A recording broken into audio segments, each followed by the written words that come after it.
Hello and welcome to another edition of Personal Health and Fitness. I'm your host, Chad Marshak. My program today is on using tubing and bands, and I'm going to give you examples for how to use tubings and bands for a whole body workout. Tubings and bands are cheap. You can buy them online, you can buy them at stores, your specialty stores, fitness stores here in town, but I've got an assortment of different bands and tubes, dual tubes, really thick, heavy-duty bands, thinner bands, light TheraBand that they use, say, in physical therapy. But I've got maybe $40 to $50 worth of equipment right here, and you can use these, again, to do just about anything, hundreds of different exercises. So if you don't have much room in your house, if you don't have much money, you can go out and buy these and use with your own body weight. Sky's the limit in terms of what you can do. So what do you do with these things? I've demonstrated over the years how, various exercises you can do, but I don't think I've done anything really for the whole body. If I have, it was probably over 10 years ago. So I'm going to untangle these first, and then we'll get going. So I'm going to break everything down today in terms of the exercises I'm going to demonstrate. We're going to start with core, then I'm going to move on to the upper and the lower extremities, the upper body, lower body. Actually, lower body is going to come next after we do some core stuff. So this is just a regular band.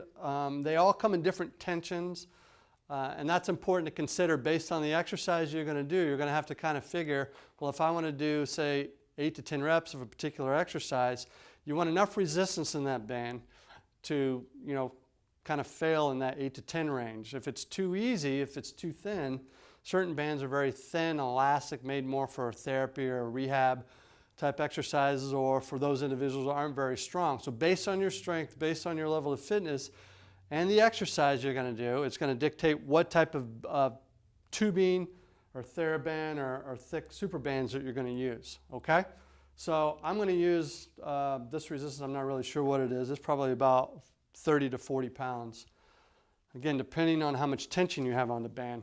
But I'm going to tie this off to something that's stable. So you have a post in your basement. You can even use a door, loop it around 2 door handles. This is kind of a neat trick to also stabilize the band. And I'm going to get into position where I'm going to do something for my core here. This is called a side band press. So I'm going to tie it off about sternum level. My feet pointed straight ahead. I'm going to bring the band handle into my chest, and I'm going to reach out. So you want to keep your hips square, shoulders square, and just reach out with your hands like so. And typically you want to do this for a set amount of time. So let's say 15 reps on each side. This is an anti-rotation exercise, so it really forces my core to remain stable. I'm really working my core. A lot of people think, well, to work my core, I've got to be on the ground to do a crunch or use a Swiss ball or whatever. No, you can do a lot of ground-based exercises where your feet are in contact with the ground. 95% of activities we do in daily life, whether it's a sport or things around the house or at work, involve your feet being in contact with the ground. That's why I like to do most exercises I do are ground-based, where my feet are in contact with the ground. Not everyone, but a good percentage of them. So this is a side band press, a way to work your core, a ground-based exercise, feet in contact with the ground. Keep your hips square, feet pointed straight ahead, and you're just going to reach out and the band wants to pull you this way. You have to counteract that force by maintaining good hip alignment, good shoulder alignment, and then reaching out with your arms. I see a lot of people when they do this, their hips tend to translate, or they rotate to the right or the left. Their shoulders aren't square in relationship to their hips. So you want to make sure that your pelvis and your shoulders are nice and square, all right? That's going to ensure that you're doing the exercise properly. Your hip stabilizers have to work. Legs are working too, core, as well as good shoulder alignment. That's very important. So that's the side band press. Next, we're going to talk about rotational exercises that you can do with the tubing. So you can do a single arm. You can do 2 arms, but just working that transverse plane, that strong rotational plane, like swinging a bat, using a racket, swinging it, is a nice, strong, forceful movement. Feet are in contact with the ground. So 2 hands here, nice wide stance. My feet are wider than shoulder width. And I'm going to pivot on that inside leg. So my right foot's going to pivot a little bit to release my hip. And I'm just going to rotate. It's a nice horizontal swing. I get a lot of thoracic movement too. My mid-back is really self-mobilizing too with that rotational movement, but it's primarily, again, for the trunk rotators as well as for your hips. You can do that for a set amount of time or for a set number of reps. And again, this is what the movement looks like from this side, from this angle. If you want to make it harder, if you feel like the band's not strong enough, then step farther away from the point of fixation or find yourself a more sturdy band tube to use. Okay, next I'm going to show you an exercise called a tubing walkout. Now this exercise, you're going to reach out with your arms and you're simply going to walk away laterally. So take some mini steps to your left and then back towards the point of fixation. Keeping your head straight. So let's see if you can get this from straight on. So reach out with your arms, nice and stable here. And your hands are going to kind of be even with the point of fixation. And then move laterally, keeping those feet pointed straight ahead. Moving to my left, keeping my hips square, keeping my shoulders square, and back to my right. You don't want to allow your hips to kind of get cockeyed like so. That's where they translate. It's kind of defeating the purpose of the exercise. So make sure that you're using a resistance that allows you to maintain that proper hip alignment, proper shoulder alignment. You're going to do that for, say, a set number of times, say 3 walkouts, 3 to 5 steps to your left, 3 to 5 steps back to your starting point. And do that, say, 3 to 5 times. That's a good rep scheme.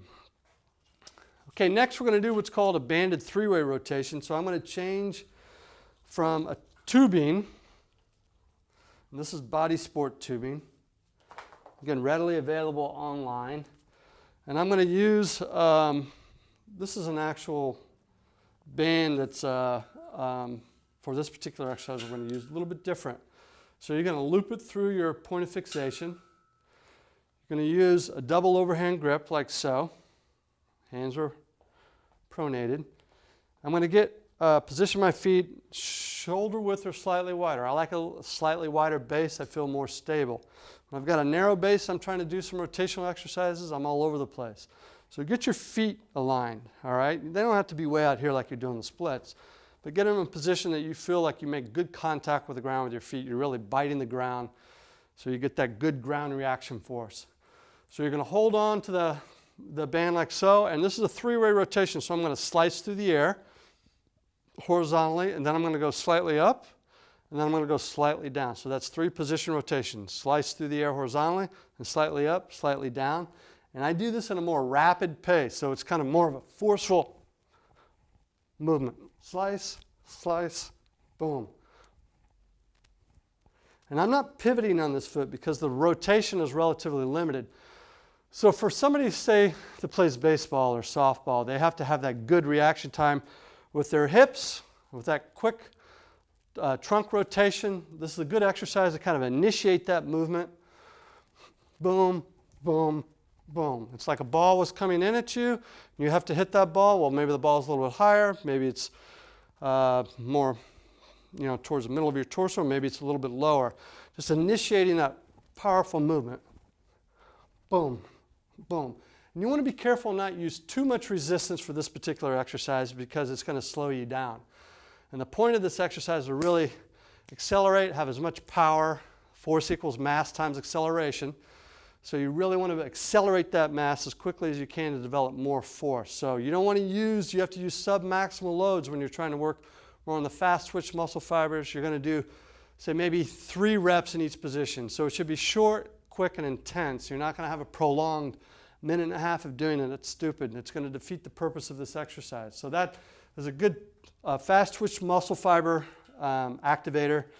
That's a 3-way band rotation. So banded 3-way rotation. I like this exercise a lot. So now we're going to move on and talk about some lower body exercises. Squatting. Everybody knows how to, well, maybe not everybody knows how, but I know how to do a squat. Maybe you do too if you're watching the show. So squats, you know, here, squatting down to the side, whether you're using dumbbells, barbells, medicine ball, kettlebells, your own body weight. Now I'm going to show you how to do it with a band.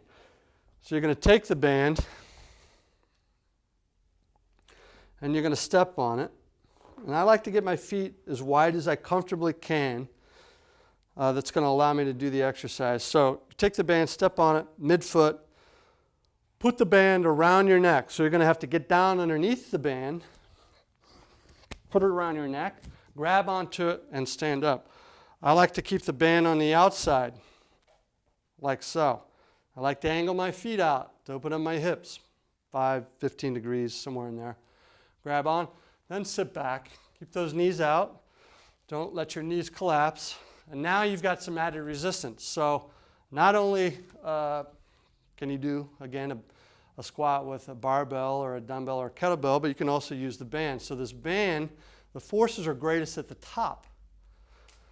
So as I go down, I'm deloading the band. The band is shortening, so it's becoming easier. And then as I come up, the length, the tension is going to become greater and make that exercise a little bit more of a challenge. So it's kind of a way of, if you've ever done a banded squat or banded deadlift, it's a form of accommodating resistance. So the forces are just the opposite. They actually become greater at the end range of the movement. So I'm going to drop my hips down. My head is looking out about 8 to 10 feet. I'm going to stand up, looking straight ahead. Again, drive those hips back. Rep scheme depends on you. You can, depending on the tension of the band, it's going to dictate, the heavier band. If you want to do 3 to 5 reps, you can certainly find tension up to maybe 200 pounds, which makes it, it's a pretty thick band.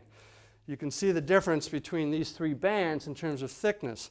This band is probably 125 pounds versus 25 pounds versus 25 to 50 pounds. So again, you've got a variety of different resistance here. All right, so that's the squat. Now we're going to talk about banded Romanian deadlifts. I think I'll use this tubing again.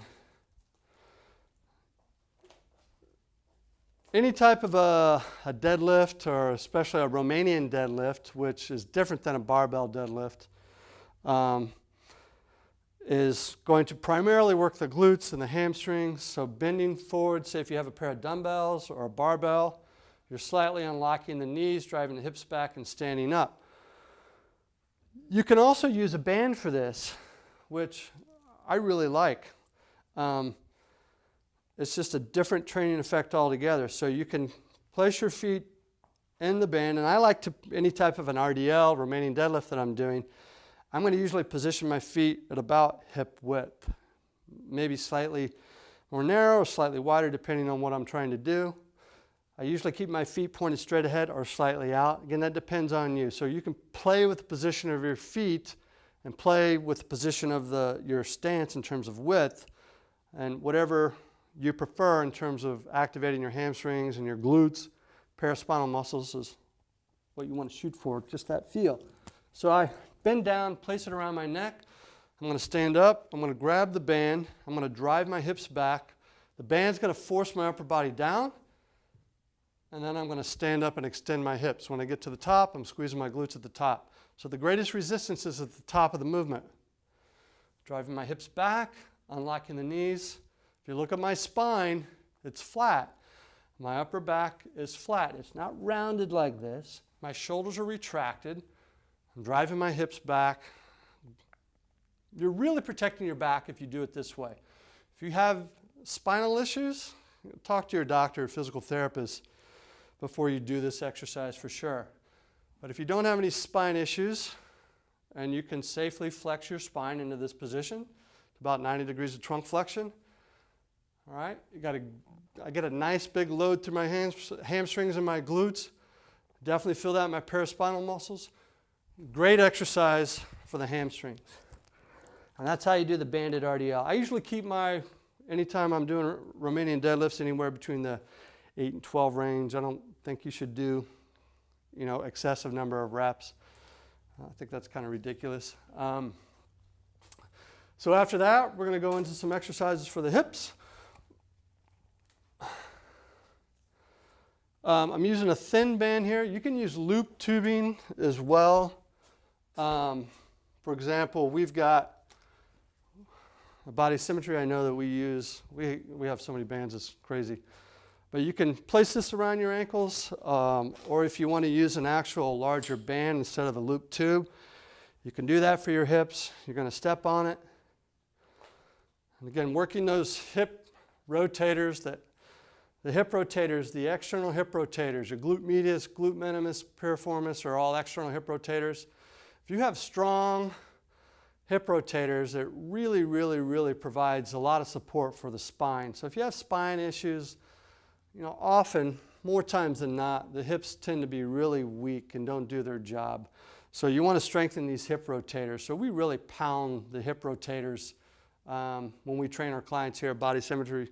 Any athletes we work with, the elderly population, I've got people in their 90s doing this, and a lot of their stability issues or balance issues are much improved because they're more stable in their hip rotator. So when they walk or they have to move, say laterally, most people when they get older, they have issues with lateral movement and rotational movement. That's when they fall oftentimes if they're not slipping on some slippery surface. But strengthening those hip rotators will protect the spine, give you more stability. It will also provide more protection for the knee joint because the hips are doing what they're supposed to do in terms of knee tracking issues. Helps with that anyway. So you're going to move laterally like so. Don't bring your feet too close together.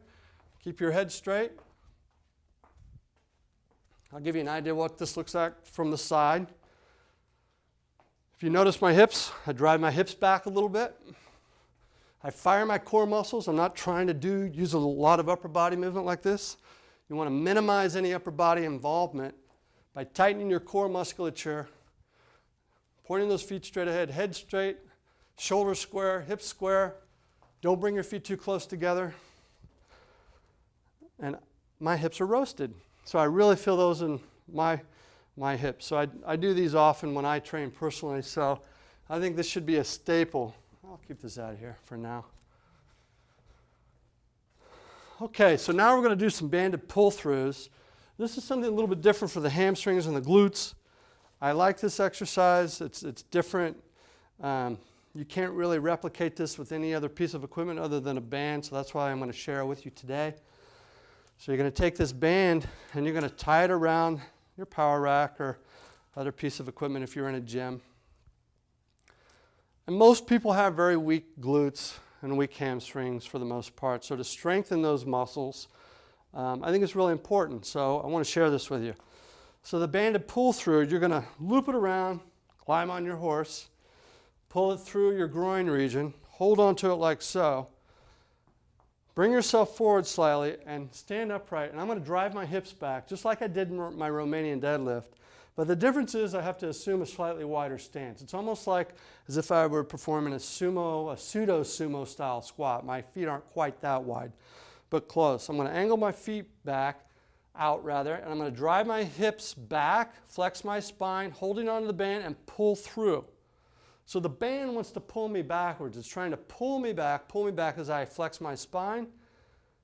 I rest my arms on my groin region, my upper thigh, my psoas region, my hip flexors. Drive my hips back and then pull through. This band's relatively easy, so it's not too hard. But a lot of people, if you get too much tension on here, it's really pulling you back. When you go down, you feel like you're going to fall backwards. Make sure that you kind of dial in your band. Make sure you're using appropriate resistance so that when you flex your spine, you're not going to come back on your heels and nail your backside on your power rack. So come through. Keep that weight on your heels.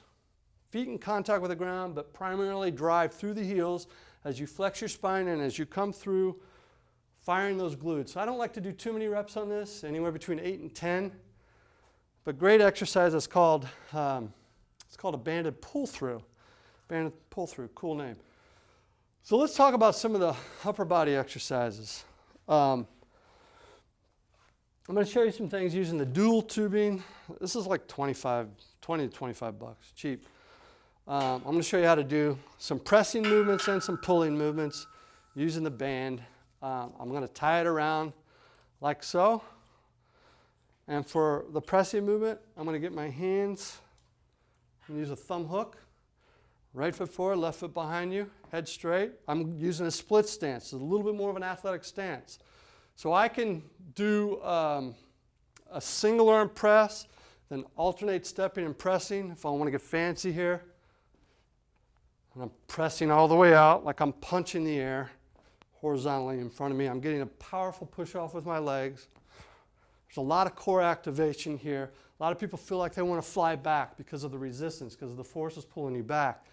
So you have to use your hips, you have to use your core. It's kind of a whole body exercise, really going to work your chest, triceps, core, hips, etc. If you want just to get into a nice parallel foot position, hips back and just driving out, you can certainly do that as well, or you can alternate punching. And that's going to work all the anterior muscles, chest, shoulders, triceps, core, hips, blah, blah, blah, blah, blah. It's a lot. You get a lot of bang for your buck with that one. All right, so now if you want to turn around to the flip side, you can do, and you don't have to do this exercise, the pressing exercise, with the dual tubing. If you just have one band at home, you want to spend $8 and buy this, go for it. You still can get yourself in a position and press like so, and press like so. You don't have to have the higher price fancy version, but something really cheap is fine. And again, your reps are going to depend on your personal goals, but 8 to 15 range for most people is probably appropriate. Okay, so now onto the rows. You can use this nice dual tube. I like this tubing. This is pretty thick tubing. Makes it relatively challenging for me anyway. I'm getting my hips back and I'm going to pull. So my feet are about shoulder width. So this is going to something for your lats, something for your rhomboids, all your upper back muscles, gripping muscles. I like that neutral grip here, but if you want to turn pronated grip with your palms down, your elbows a little bit higher, that's acceptable too. It's just going to change the firing pattern of your muscles in your upper back. All right, so that's a row. Again, same idea, 8 to 15 reps on that. If you want to do it in an alternating fashion, like so. You want to do it in a reaching row fashion, like so, with a split stance. Again, I think it's good for people to see all the variations with something like this. You can even, if you want to tighten it up, use one hand. You want to bring this down where the fixation point is lower, so the forces are coming more, you're changing the angle. It's going to change the exercise. Definitely harder because I'm getting more of a hamstring load, a glute load here, trailing heels off the ground, so much greater balance challenge. You can switch back to two hands if you want. This is much of a hamstring and hip exercise, the reaching rows, as it is for the back musculature. So those are several row variations. Push-ups. You can do push-ups with a band.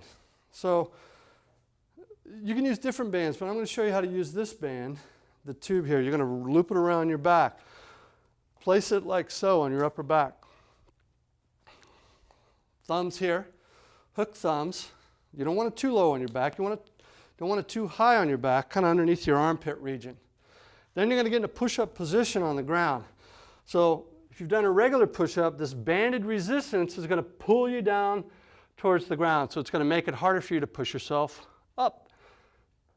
So same idea, you're doing a regular push-up, hands beneath your shoulders, hips up, drive yourself down, and then fire up. So that's a banded push-up. Again, reps, depends on the band, depends on your goals. We use the bands with kettlebells quite a bit to increase the intensity for different swinging patterns. So I'm not going to demonstrate any of those today because we're really just talking about bands, but you can integrate bands with other pieces of equipment as well, which I find appealing. All right, so let's talk about a couple things you can do for your arms, real simple. You've done dumbbell curls or a barbell curl, you can certainly do. This is pretty simple, 1 foot on if you want. If you want to increase the resistance, you can add 2 feet. If you want to make it harder yet, you can slide your feet wider. So I just gave you 3 different ways to increase the intensity or make the exercise harder by foot position. So if you're doing the tubing curl, Elbows in alignment with your shoulders, head straight. Flex your elbows, fire your abs, stand up nice and tall, all those good points. So that's a tubing curl. Push downs, you can do tubing push downs if you want to throw the band over something tall, if I can make it. You can certainly do like a tricep push down like so. So this is going to work my triceps. Reps up to you. 8 to 15 is always a good rule. And then one last thing, using something nice and light and easy. If you want to use this TheraBand, if you've been to physical therapy, I really like this light, thin tubing because if you have an injury and you really want to use light resistance, say to do a rehab type exercise like a reverse fly, palms up, which is going to work your lower and middle traps. You can stand against the wall and do that particular exercise, but a lot of different exercises. I probably gave you, 14, 15 different exercises, then all the different variations, probably showed you 30 different movements that you can do with exercise tubing. Very little money, very inexpensive, don't need much space. I just showed you that. So great way to exercise in your home or on the road with inexpensive equipment.